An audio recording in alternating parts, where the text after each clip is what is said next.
Hey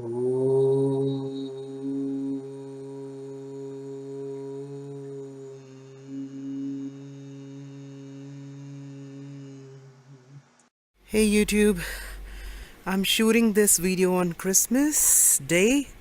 I don't know if you can see, guys, but see the sparkling snow. It's flowing around. It's floating. It looks so magical. I wish that you guys can see that. I've never seen such snow, but it looks so magical. It is sparkling, it's glittering snow. And it's happening on Christmas. Wow. Thank you. Keep sharing, keep liking, keep subscribing to my YouTube channel. See you. Hi everyone. Welcome back to Tantra Tutorial. I'm your host, Tantrapsychic. My real name is Gagandeep Khosa. Today we are going to discuss a query about being a vegetarian, if it is needed to be a vegetarian to get success in any of the mantra sadhanas, any of the magic rituals that I'm sharing, or maybe other kinds of magic that you want to do apart from the ones that I have discussed yet. So one request before jumping into this, please go through all my videos before you start posting queries in the comment section, because I have noticed that some of the queries that I'm getting, they have already been discussed and answered in the videos that I have already shared, right? And also, if you want my personal help, then you would need to order a live reading or maybe other forms of reading that I offer from my store on tantrapsychic.com. So you just order it and let me help you out.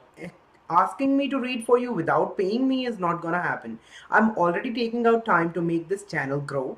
Okay, maybe a time will come that I completely work through the clientele that I'll be getting from the YouTube, but as of now my hands are tied and I have to work in order to prove my financial ability to sponsor my parents. Yes, for me to be able to sponsor my parents to Canada, I have not just for 1 year, for at least 3 years to be eligible, which I am now and I have applied, and for the remaining years yet to come before they actually get the permanent residency of Canada, I have to prove every year a minimum amount of income in order for them to be here with me permanently. And I'm telling you, that's not a small amount. So if you feel that I can work for free, no, it's not possible. If you feel that I can reduce my price because you are in Southeast Asia, Asia, or the countries where the dollar amount is very high, I'm sorry, but I already have many clients who are across the globe, including India and other countries. I have some in Sri Lanka as well. So just because of the currency conversion, I can't just go ahead into my local grocery stores and tell them, hey, I can't pay you in dollars, can you take rupees from me? I can't do that. I'm living in Canada, so I have to earn accordingly. Okay, and I'm really sorry, this is a big gap. Internet have given us freedom to reach masses across the globe, but yet there is no global one currency which is having equal value around the globe. If that would be the case, then okay, then I can go ahead and reduce the price. That's not a big issue then. Okay, I hope you guys understand. I really pray and wish that you get that financial freedom, you get that financial success, and that's what I'm doing here. I'm trying to share some ways in order to achieve success, and once you get that, you can actually contact me for your personal reasons of concerns, maybe something that you want to know about your future, about your past life. Maybe you want to check about any kind of magic. I got a request from somebody from Dubai today. Family have problems with tantric, so I'll not get into it. I have offered my help, but see guys, I'm not working for free. You have to understand, I have to support my family, and then I have to pay bills, which is in dollars, and I have to prove my financial capabilities to be able to sponsor my parents. So my hands are tied, and because of that I'm not very regular. I on YouTube, you will notice there is an increase in number of postings that I do during the summer vacation time and also in the December close to the holiday season. Right? Why? Because in this time my clientele from the psychic websites reduces because people get busy, they travel, or they are spending so much on the holidays that they do not tend to get more readings, right? And that's why I'm able to spend more time on YouTube. right? So that explains from now on until the summer vacation, the frequency of posting videos may be a bit less, and I really apologize for that. I am not yet getting all the clientages from YouTube. I'm not earning enough to actually replace my work entirely with the YouTube income. I have, from the ads on YouTube till date, from the past 3 years, I have only $25. I know it's a matter of laughing, but the way you think, it's not exactly that way how YouTube pays people. So I'm trying to build a model of business around YouTube, and I am not relying on the monetized money. I'm relying on the clients that I may be getting from YouTube. Till date, I haven't received any client. Okay. So now jumping into the question of being vegetarian or not. The question was given by, I guess, Noob.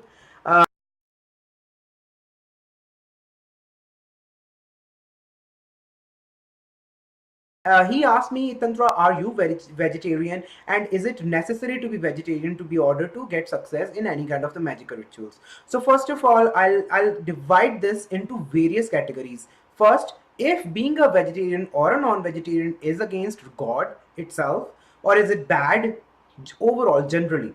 Then second thing is, what kind of diet you have to have for a particular kind of magic.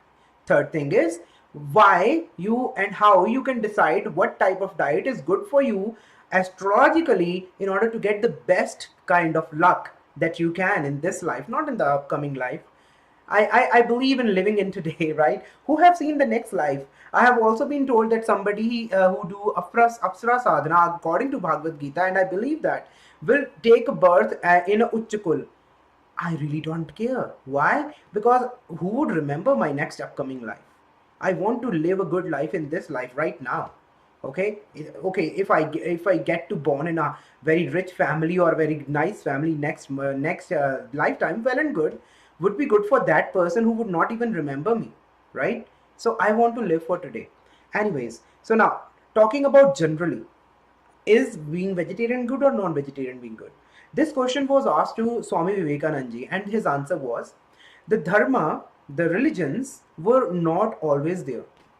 So, in the lands where there was a lot of fertility in the soil, and people can actually rely on complete vegetarian diet, like in the case of India, Southeast Asia to be precise, specifically Sri Lanka, even Pakistan was fertile, Afghanistan is not that much, and then Bangladesh as well, big producer of rice, right? So these places, over here, the religions which developed, they had actually started worshipping cow, because why? Bulls and cows were helpful to agriculture.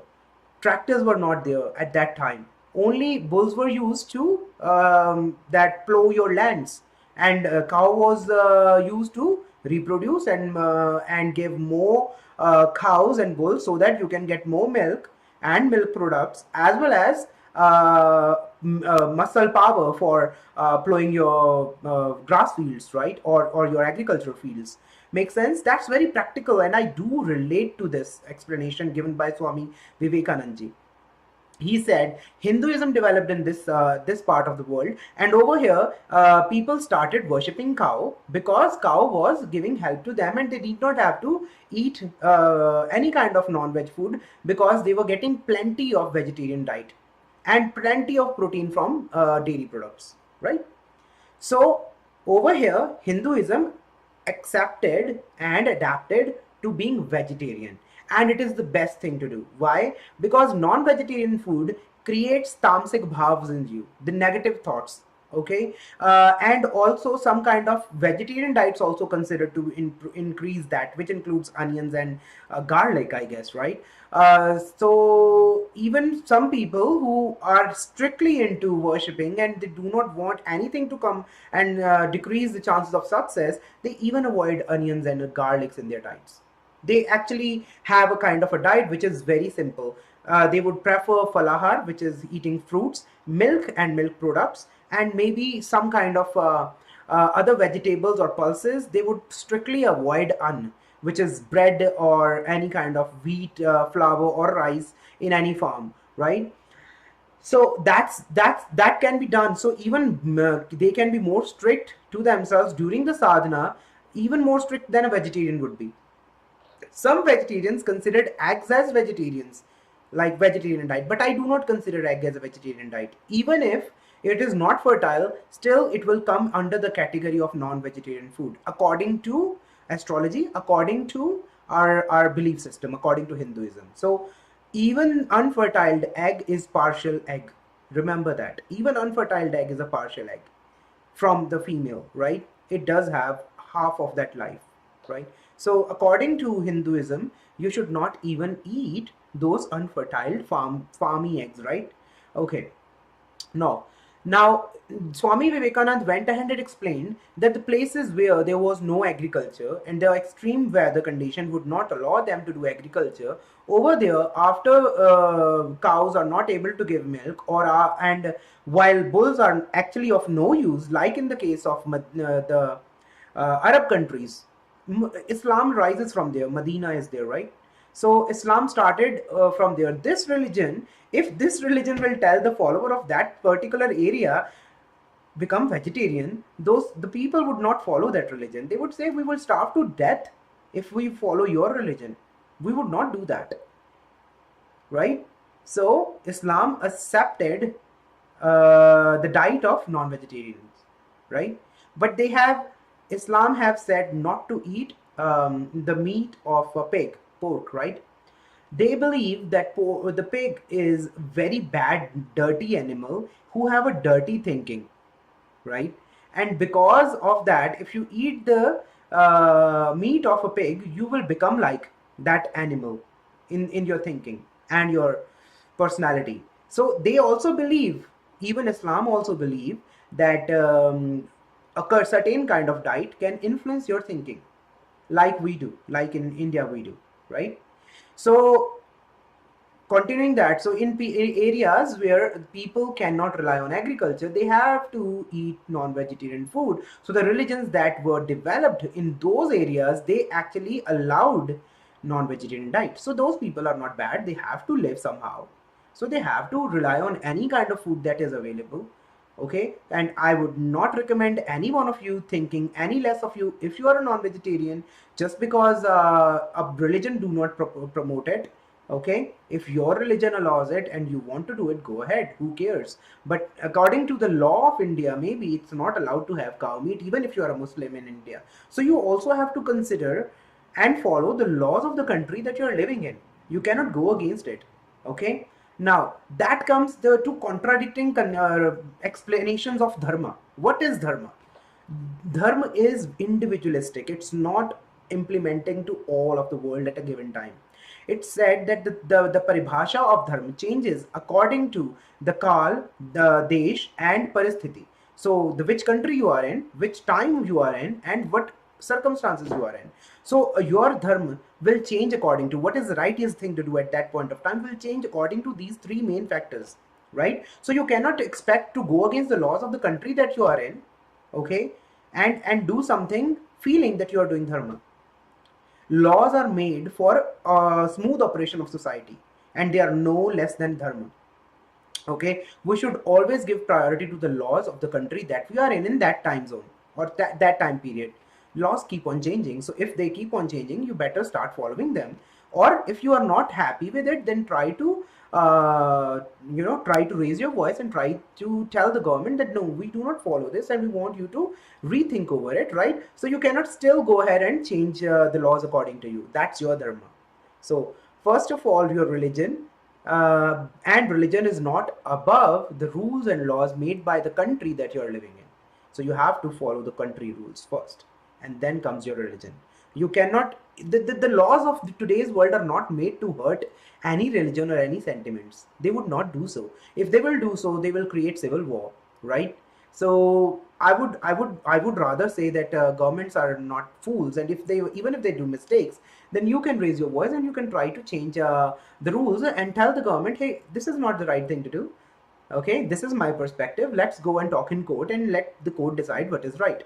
Okay, now that said, so goes in the very cold climatic condition like Russia, Canada, all other areas in the globe. So that's the reason why the different kind of diets we have seen among the various kind of religions that have developed in the various parts of the world.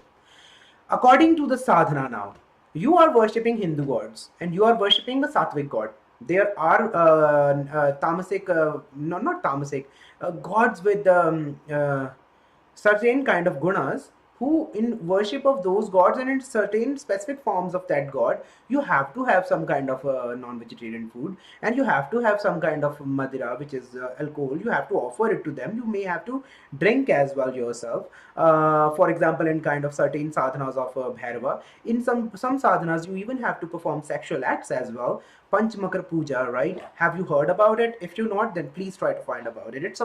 It's related to goddess Kali. I'm not an authority to discuss that puja, so I'm not gonna discuss it in detail. But yes, there are different types of puja where you do the things that you would not do the things in the worship of Lord Vishnu or maybe Lakshmi. You would not do that. You would rather want to be vegetarian completely, or and celebrate brahmacharya, palan of brahmacharya during the sadhana.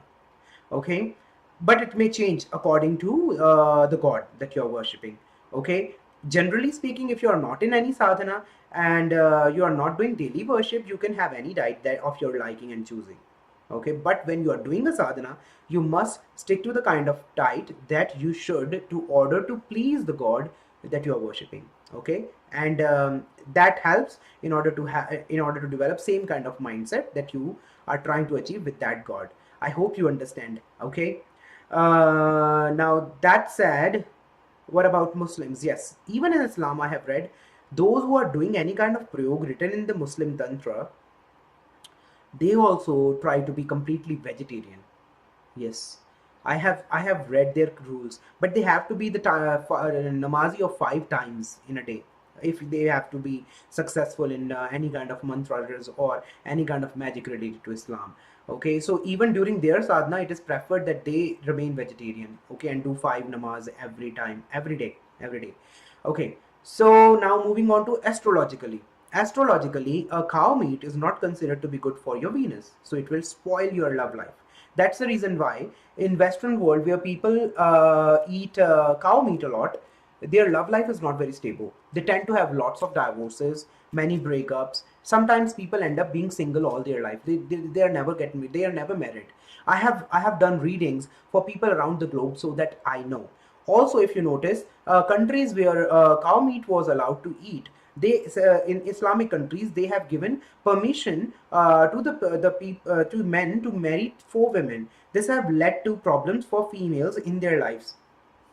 Men, they didn't consider any kind of problems because they have been given authority to even beat the wife. I will not go into those details, but yes, they have given authority to beat the wife if she do not obey her husband, and the men are given the authority as well as the freedom to marry four wives. So that's also not a good indication of very great Venus or love life, because love life was very good if both partners respect and love each other equally. Okay, that's the best form of love life, and there's a stable, loyal, committed relationship, and a marriage which lasts for long or even lifetime. That's indication of good Venus in your charts. But even if you have good Venus in your charts and you start eating cow meat, you're going to spoil it. Okay, Budh is gonna get destroyed in certain kind of placements if you eat eggs. Mercury will get bad if you have a certain kind of placements in your charts, and you start eating eggs. While on the other hand, if you start eating any other kind of meat, or you start having more fish, or you start do fishing, or you start having a lot of alcohol, that's gonna destroy Saturn. Yes. So in certain placements, it shows more results than others. But some of the placements, very rarely, these people can still have this kind of food, and they would not get affected, and they would have okay, life, and they would not get any bad effects of Saturn, right? So certain placements, if people do eat non-vegetarian food, or kill fishes, or even have alcohol, they will destroy their Saturn and the benefits that they will be getting from that planet anyhow. Okay, so even if the Saturn is very powerful in your charts and you're actually doing this kind of things, then rethink. Are you actually blaming gemstones that they are not working, or you're blaming your astrologer who told you that you will be good in this time period, but you're still not performing that much? Because that's half knowledge that you have received. You have to be more incorporating all of the astrology out there and understand what else you need to do in order to achieve that kind of success and the luck that you deserve and need. Okay. One more thing is, if you kill snakes or you start to sell snake oil, or you cause any damage or to the snakes, right? Kill them or use their skin in order to produce goods and then sell it or something like that, then I'm telling you, at least for 7 generations, the Saturn in the charts of your family will get spoiled and poisonous. Okay, and the only way to overcome is to do the seva of snakes. Okay, you see I have a pet over there right beside me. It's a king snake, non-poisonous, but a snake, cannot live outside in such a cold environment. I went, bought it when I felt that I should, and I'm trying to give him the bestest possible care that I can. Okay, some people think that you should not keep pets, but I do believe I can. I have always had pets, and here it is. And it's also gonna serve me to overcome the negative effects of my ancestors who killed snakes by mistakes. And you know, people in the ancient times, whenever they would see snake, they would be so terrified. They would do that. Even in my own home in India, my grandfather told me that 5 times he have seen snakes coming out of our home. Okay, and so most of the cases, they call the sapera and get him, to take away that snake. But then, if you have Saturn being malefic, then think maybe your ancestors have done such things, and that's the reason why you are suffering also. Because, and one more thing, you are not gonna blame your family members for this. You actually were born in such a family because of your past life karma. Okay, you are born in a good family, rich family, because based on your past life karma. You based on a poor you are born on a poor family based on your past life karma. But even from the poor family you can become rich again because of your luck, and you can rise that whole family. Okay, or even because of your luck you can actually spoil whole of the treasures and luxuries that you have been given from your family, and just become poor by the end of your life. You have nothing, right? So it is based on your own karmas, and as well you cannot blame your ancestors all the time. You cannot blame your family for your suffering. It's also you. And so when a child is born in a family, that child brings the luck based on your karma, and also is born in your family because of her own or his own karma from the previous life. If you get married to a woman who will bring luck to you, it's also your luck, right? So and if you get married to a woman who will spoil your life, it is also your luck. So you can't blame her. You have to blame your own luck, and which is based on your karmas. And you can change your destiny by changing the types of karma that you do in this lifetime. You have to start now in order to see results in upcoming near few years. Okay, and red book astrology gives you the remedies in order to balance out those negative karmas. Gemstones can only empower the powers of positive planets. Sometimes astrologers start to recommend gemstone based on dashas. That's not the right way to do it. That's not right way to do it. You have to find out the planets which are positive and good, and if you improve their power, you're going to increase your luck. And for the planets that you are the planets who are negative for you, you have to do dan dakshina for that. That's astrological way in Vedic astrology. But in karma astrology, you can improve the power of positive planets, and you can decrease the negative effects of negative planets by some kind of remedies, and you do not even need gemstones. But I incorporate all of these when I try to help my clients. Moving on to the last question. Oh wow, it has so many parts, and that's why I have made this video. Cannot answer in a message. So in my case, I have been a vegetarian when I was a kid, but I was so weak that you could even have seen my ribs through my chest. Like there are, when the person is so weak, you can see the whole rib structure, right? That was my situation. And my father, who was so annoyed, one day he got so angry. My father was like very strict. I'm the only child, but I have never been pampered like a single child would be. He was very strict, and then one day he asked my mom to make a chicken, and I have hated chicken. I would never do that. I used to eat half of the roti with some water. I would dip the roti in water and have it. I always hated to have any kind of dal and sabji as a kid. And then he asked my mother to have to cook chicken, and also give me three chapatis. And then he had his shoe right beside me, and he said, "If you will not eat it, I will beat you with my shoe."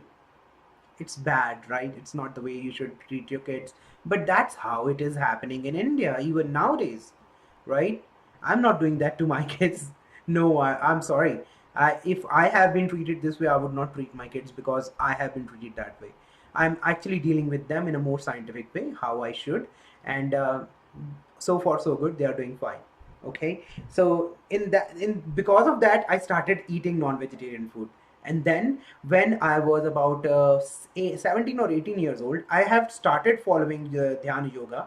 I had started doing sadhana, and during the sadhanas I would not have it. But then at the age of 17 or 18, I went to the butcher shops and they didn't had a chicken available. And then in front of me, you know what would have happened? They just phew, made some fresh chicken for us.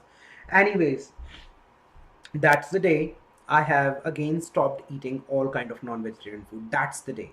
But then when I moved to Canada, because of the strict rule of my Nath Panth that I am following, I am not allowed to have even water or any edible thing from a woman who is observing her menses. So during that 5 days, I cannot have anything from that woman. In India, I would have someone or the other to cook for me. Over here, not so much. No, no, not so much options. Then I had to choose between one thing or the other, because over here also in Canada, it's not very easy to find Indian cuisine cooked for you right there. And even if it is there, it is so unhealthy and so full of oil that you cannot even have it. Okay. So the most easily available thing is that you throw some chicken or some fish into the oven and just cook it for yourself. I'm not a great cook. I do not know cooking. So then I asked my guru, like, what should I do? He said that you are not allowed to have cow meat, and you still have to follow the rules of our Nath Panth, but you are allowed to have other kind of meat. So ever since I moved to Canada about a year later from that, after suffering a lot on those specific days, was given the permission to have meat, but I'm not having eggs. Even though I'm allowed by my guide to have eggs, I'm not having eggs. Why? Because of the placement of Mercury in my charts. If I do that, it's gonna give me negative effects. That's the reason why I do not have cow meat, and I do not have eggs. But if I have to do sadhana during that time, during those days, I'll completely turn vegetarian. I hope this whole video answer all the questions and doubts about being a vegetarian or not, and what you should be doing during the sadhana. If during the sadhana you have to have a specific kind of diet except from vegetarian food, I will let you know. Otherwise, presume or assume, whatsoever you call it, that this sadhana you need to be completely vegetarian for this sadhana. And I would recommend that you start following that diet at least 1 week before you actually jump into and start your sadhana. Okay, so the other previous toxins, I would say toxins, they are not actually, but according to the belief system, if you have that kind of food, your mind and the thinking will become like that. So I want you to start having a vegetarian diet at least about a week before you start a sadhana, until specified by me for a specific sadhana. You may have to have alcohol, or you may have to have some non-vegetarian food. I'll let you know. Otherwise, take it for granted you have to, during any sadhana, follow a complete vegetarian diet. Okay, taking your leave, and please once again, if if I get delayed in posting another video, don't be mad. I told you my problems, and I have to meet those target financial income for every year, and new year financial year have been started for us in Canada, and it starts on every 1st of January. Now I have to earn in order to achieve that particular minimum income threshold for me to be able to sponsor my parents. Now That said, if you need any of my services, any of my help, astrological reading, life psychic readings, any kind of gemological advice, or any other kind of readings available on my store, then please go check out my store on www.tantrapsychic.com/store. I have a Facebook store as well, so that link is also in my website. If you want to support me, you can use the donate button on the Tantra tutorial page of my website. It's on the upper right corner on there. And if you want to do not want to donate and you do not want to do readings, and if you actually ever have to buy something from Amazon, then go visit the Amazon recommendation page. You can actually go ahead and check out my recommendations. Otherwise, you can also use the search tab over there in order to find the product of your liking. And in the search result, click on the link and just stay on Amazon for the next 24 hours. If you buy anything from Amazon, I'll get some kind of a little tiny bit of a commission, and you will not pay any extra penny. So these are the ways that you can get direct services from me, as well as you can support me. I'm taking your leave now. God bless you all. Tight hugs and namaste.